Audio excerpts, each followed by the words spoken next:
The Jasper City Council gives its final approval for a tax abatement, my interview with Du Bois County Purdue Extension Ag educator Ken Eck, and Inform from the Du Bois County 4-H Fair. All of that and much more is up next here on 18 WJTS News.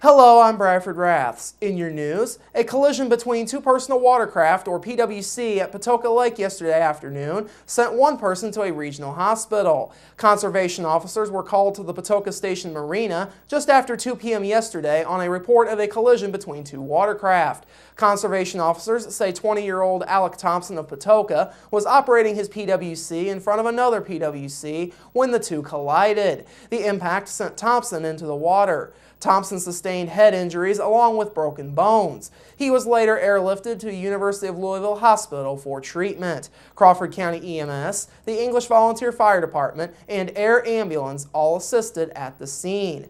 Both operators were wearing life jackets. Indiana law requires PWC operators to wear life jackets during operation, and Indiana conservation officers strongly encourage boaters to wear life jackets when aboard any watercraft.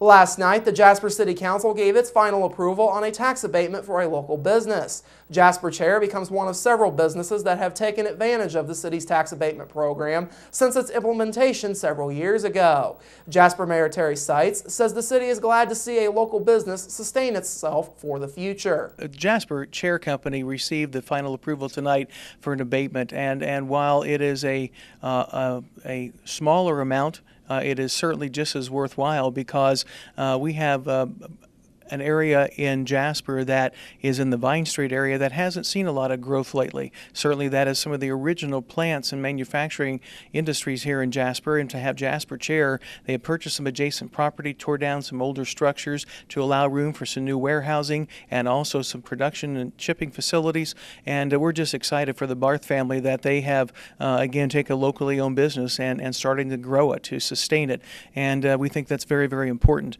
and I'm grateful for the council to accept the Economic Development Commission's recommendation for the abatement process. Seitz says Jasper Chair has already been working in the 9th Street area, purchasing property for warehousing and for additional facilities.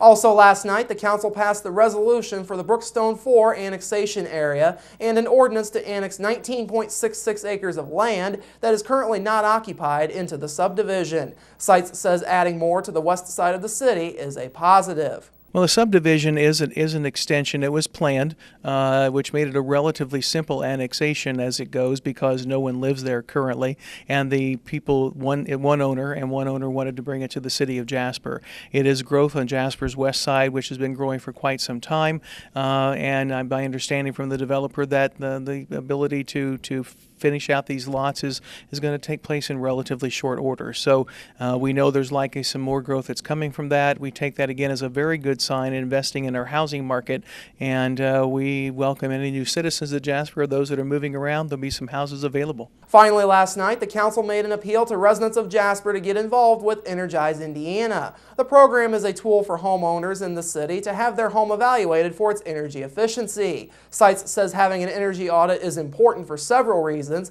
but the cost of that audit might be the biggest draw for homeowners. It is something that we, as a city, have received through our energy providers, Indiana Municipal Power, and it is a free program. If we would literally encourage everyone to do this, there's really good reasons all around. One, you can lower your energy bill. The biggest reason, it's free. You will have someone, a professional, come into your home and do an energy audit. And you'll get about a $75 value of energy-saving products from light bulbs, shower heads, and things like that. Plus, you'll also be given a plan about other ways that you can implement and save energy, and who would not want to do that? As a city, you would think we would want all that revenue coming in for utilities, but ultimately, sometimes the more utilities we use, especially electricity, the more we get dinged for going over certain amounts. So Energizing Indiana is just a wonderful tool, and if you would like to have this free energy audit of your home, you can then designate a local charity to receive money from your free energy audit. So you'll get an energy audit, you'll get a packet of energy saving light bulbs and a shower kit, you'll get a recommendation of other energy things you can do, and all that's free, and then you'll be able to designate a donation from Energizing Indiana to a local charity. I would encourage people to do that and to do it soon. Contact us at the utility department here at City Hall. Sites says those who choose to utilize this program can designate a local charity to receive money from Energize Indiana for the audit.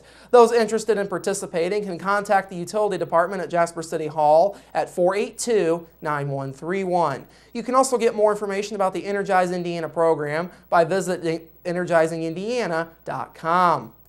A Jasper business will soon have new ownership. Jasper Desk Company Incorporated has announced that company assets are set to be acquired by Jasper Group. The transaction is subject to various conditions of closing, but both parties say they are hoping to have everything completed within the next month to a month and a half. Jasper Group President Mike Elliott says smaller companies in the furniture business are having a hard time faring well on their own. He says the merger helps to combine resources and make things flow more smoothly for the company. In today's world, there's so much money has to be spent on non-productive items. You know, instead of making furniture, you're spending on other things, and you can take those resources and combine them with all the several different brands and the different companies. Elliott says the company will continue to be strong going forward because people know the quality and reputation of Jasper Desk. The Jasper Desk name has a lot of history. It has a lot of value. Their quality is well known throughout the industry. Talked to a couple of their customers, and when they want good quality furniture, they usually call Jasper Desk. Jasper Group originally opened in 1929 as Jasper Seating Company. The company began production for schools and other institutions. The company changed its name to Jasper Group as its offering of products increased. Jasper Desk was originally founded in 1876. The town of Ferdinand has launched its redesigned website. Town partner eGov Strategies began working on the redesign earlier this year, and the new design replaces the one that had been in place for more than 3.5 years. Speaking earlier this week on 18 WJTS's Monday with the town manager, Ferdinand town manager Mark Stedzik says the town is hoping for better appeal for the new design. We are redesigning the site. It's www.ferdinandindiana.org, and we have had it's been a pretty good run for the current design, which is probably about 3.5 or 4 years old. So it's kind of lived up to its life cycle. And it's one of the better websites as far as being interactive and ease of use for residents and anybody else that would like to find out information. It's very user-friendly and attractive design-wise. But it's come to the end of its life cycle, and as of this Wednesday evening, I think probably around midnight or so, we're going to relaunch with a total new design. The user-friendliness will still remain in place, obviously, but we're hoping it'll be a little bit more graphically appealing and things like that. So we're really excited about that. The Citizens Action Center and the iPhone app and things like that will remain unchanged. You know, they will, design-wise, they will change, but as far as their ease of use, it will remain. So pretty excited about that. The new design features responsive design technology, which means it is designed to give the viewer of the site the best experience possible, whether viewing it from a desktop computer, a tablet, or a smartphone. This feature makes the town of Ferdinand's website one of the few town or city websites across Indiana that boast this technology. All of the standard features of the former website are incorporated into the new site's design. The featured and historical news, the Citizens Action Center, the events calendar, and departmental, tourist, and Ferdinand Chamber of Commerce information. For additional information, you can visit ferdinandindiana.org or download the town's iPhone application in the App Store by performing a search for Ferdinand, Indiana. Coming up after the break, my interview with DuBois County Purdue Extension Ag Educator Ken Eck, plus your local forecast, sports with Kurt Guxell, and Inform from the DuBois County 4-H Fair. That's all up next here on 18 WJTS News. Local people watching local people.